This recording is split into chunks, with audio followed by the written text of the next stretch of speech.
नमस्कार। आप देख रहे हैं हिंदुस्तान हॉटलाइन और इंटीग्रेटेड आयुष काउंसिल की साझा पहल आयुष्मान भव। एक खास पहल जो आम जन में आयुर्वेद और प्राकृतिक चिकित्सा को बढ़ावा देने के लिए की जा रही है। आज हमारे साथ हैं डॉक्टर एकलव्य बोहरा, योग और प्राकृतिक चिकित्सा के क्षेत्र में एक प्रतिष्ठित नाम। आइए जानते हैं कैसे योग और प्राकृतिक चिकित्सा से हम बिना दवाओं के एक स्वस्थ जीवन जी सकते हैं। नमस्कार सर, अपना कीमती वक्त देने के लिए आपका बहुत बहुत शुक्रिया।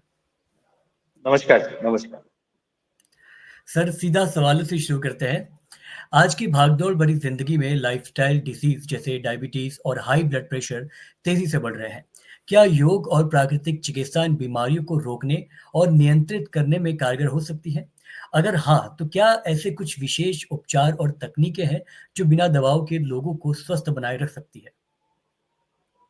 देखिए, योग और जो प्राकृतिक चिकित्सा पद्धति है, ये सिर्फ बीमारियों का इलाज करने के लिए ही नहीं, ये एक जीवन शैली जीने का भी तरीका है। हमें कैसे जीना है, हमारी क्या डेली रूटीन होना चाहिए, हमारी क्या दिनचर्या होनी चाहिए, तो ये वो सिखाती है। जैसे कहावत आपने सुनी होगी, an apple a day keeps a doctor away. तो योगा नेचुरोपैथी अगर हमको अपने जीवन में इसकी दिनचर्या को अपनाते हैं, तो हम स्वस्थ रह सकते हैं। और ये जो बीमारियां जिनके बारे में आपने बताया, डायबिटीज है या हाई ब्लड प्रेशर है, इवन ओबेसिटी है, ये आपस में लिंक्ड है और ये हमारी लाइफस्टाइल डिसऑर्डर की वजह से ये दिक्कतें आती हैं। अगर हम उसकी जो दिनचर्या है हमारी नेचुरोपैथी की, कि सुबह जल्दी उठना, एक्सरसाइज, योग करना, वॉक करना, क्या संतुलित आहार भोजन में लेना, अगर ये चीजें हम अपनाएं, तो शर्तियां हम इन बीमारियों पर काबू पा सकते हैं, इनको कंट्रोल कर सकते हैं। और इवन अगर एक स्वस्थ व्यक्ति अपनी दिनचर्या में अपनाए योगा नेचुरोपैथी को, तो वो इन बीमारियों से हमेशा के लिए बच सकता है। और यही एक कारण है डायबिटीज, जैसा कि आप देखेंगे, हमारा जो इंडिया है वो वर्ल्ड की कैपिटल बनता जा रहा है डायबिटीज के लिए। उसका कारण है गलत दिनचर्या।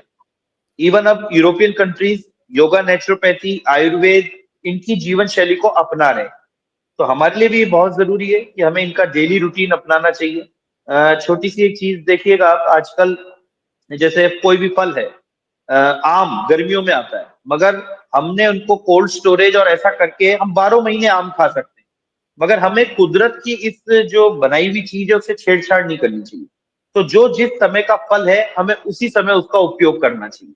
ये है नेचुरोपैथी, ये है डेली रूटीन, कि आपको हर मौसम के अनुसार जो फल आ रहे हैं उनको खाना चाहिए।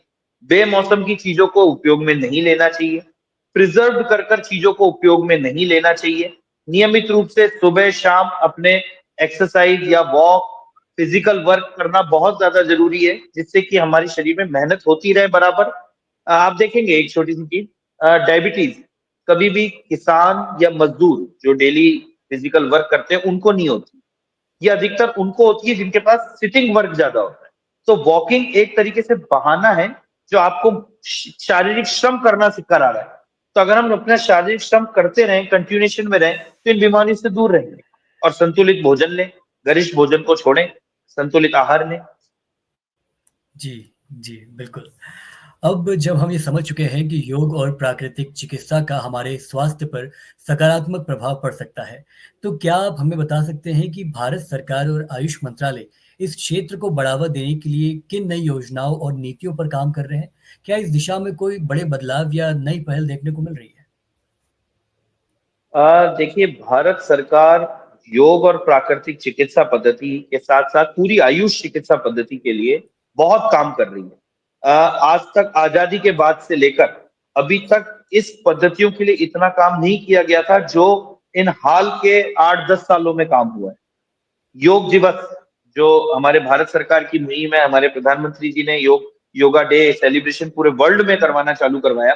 इसका इतना फायदा है कि हर व्यक्ति अब योग के बारे में जान गया है। अब आप देखेंगे, पहले मेरे को ध्यान है आज से 15-16 साल पहले कोई व्यक्ति योग वगैरह में इसमें इंटरेस्टेड नहीं रहते थे, ना ही इसको करते थे। मगर अब लोगों को इसके प्रति जागरूकता बढ़ी है। इवन गवर्नमेंट ने योगा डे तो बन रहा है 21 जून को, मगर उसके लिए उसके प्रचार प्रसार के लिए 100 दिन का काउंटडाउन प्रोग्राम करवाती है योगा का, जिससे लोगों को उसके प्रति आकर्षण पैदा हो, लोग उसके प्रति जागरूक हो, लोग इसको जान पाए। पहले के टाइम पर कभी भी स्कूलों के अंदर योग टीचर नहीं रखे जाते थे, मगर अब सीबीएसई बोर्ड के सभी स्कूलों में, केंद्रीय विद्यालय स्कूलों में योगा टीचर कंपलसरी हो चुके हैं। इसके अलावा जितने भी स्टेट बोर्ड के स्कूल हैं, वो भी धीरे-धीरे योगा टीचर्स को अपने स्कूल में रख रहे हैं। इसका सबसे बड़ा फायदा ये है कि देखिए जब योग बच्चा बचपन से कोई चीज करता है तो वो उसके दिल में, उसके मन में बस जाती है। तो हमारे सरकार का भी ये सोचना है और जो हमारे आयुष के बड़े-बड़े पदाधिकारी बैठे हैं जिन्होंने ये बनाया है कि योगा को, आयुष पद्धति को हम पढ़ाई से जोड़ें, बचपन में ही बच्चों की पढ़ाई से जोड़ा जाए, जिससे कि वो बचपन से इस चीज को सीख पाए। तो जब वो बड़े होंगे, तो वो अपने आप इसको अपना पाएंगे। क्योंकि जब बचपन से कोई व्यक्ति सीख रहा है, तो उसके दिमाग में वो चीज बैठ जाती है, उसके ज़हन में बैठ जाती है। फिर इतनी मेहनत करने की जरूरत नहीं पड़ती कि हमें उसको नई तरीके से चीज को सिखाना पड़े।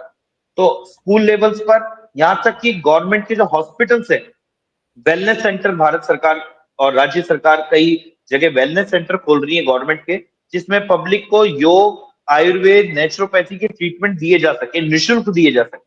और जब वो निःशुल्क एक तरीके से ट्रीटमेंट लेंगे, तो उनको लगेगा कि हाँ भाई इस पद्धति में बहुत आराम मिल रहा है।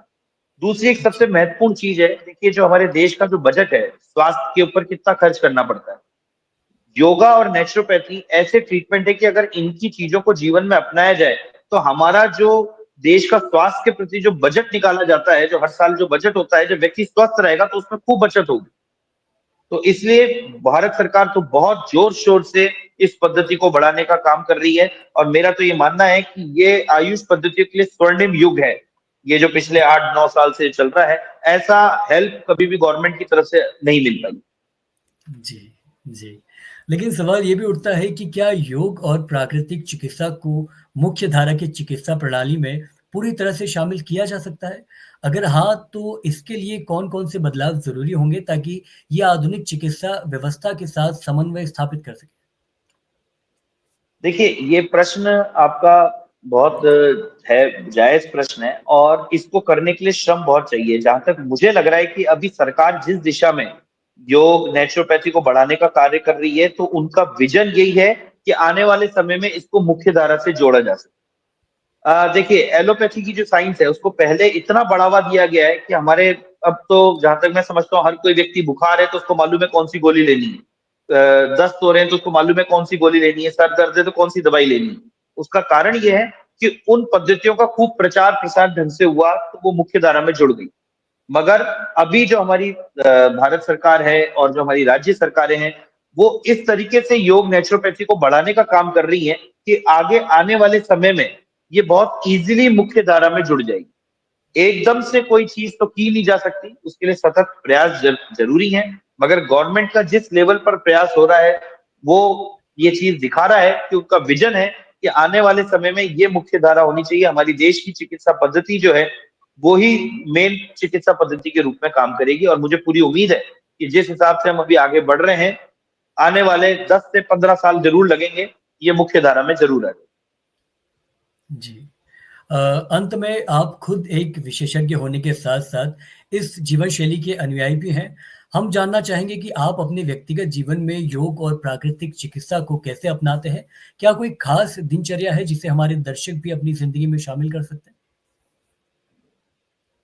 देखिए ये एक मैं हमेशा कुछ लोगों को बताता भी हूँ और एडवाइस भी करता हूँ।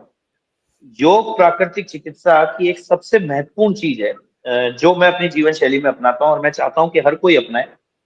जब भी हम भोजन करते हैं, देखिए हम सबने सुना हुआ है कि एक कौर को 32 बार चबाना चाहिए, मगर हम में से कोई लोग नहीं चबाते हैं, 2-4 बार में निगला और फटाफट खाना निगल लेते हैं। तो एक तो ये आदत सबको डालनी चाहिए। देखिए जो दाँतों में जो नुकीलापन है, जो हमारी लार में जो एंजाइम्स हैं, वो आंतों में नहीं है। तो जो मुँह का काम है उसको मुँह को ही करना है। तो खाना जब भी आप खाने बैठें, एक कौर को 32 बार चबाएँ। जब खाना अच्छी तरह आप चबा पाएँगे तो वो अच्छी तरह पचेगा भी और शरीर को अच्छी तरह लगेगा भी। दूसरी सबसे महत्वपूर्ण चीज़, पानी ज़्यादा से ज़्यादा पीना। दिन भर में हर एक व्यक्ति को 10 से 12 गिलास पानी, 2 से ढाई लीटर पानी पीना चाहिए, जिससे आप हमेशा स्वस्थ बने रहें। ये आपकी रोग प्रतिरोधक क्षमता को मजबूत करने का काम करेगा। तीसरी सबसे इम्पोर्टेंट चीज़, जब भी आप भोजन करें, तो आपके पेट की इक्वेशन ऐसी रहनी चाहिए कि 50% भोजन, 25% पानी, 25% हवा। मतलब कि जब भी हम खाना खाएँ तो बिल्कुल गले तक नहीं खाएँ। आपका खाना भूख से आप आधा खाना खाएँ।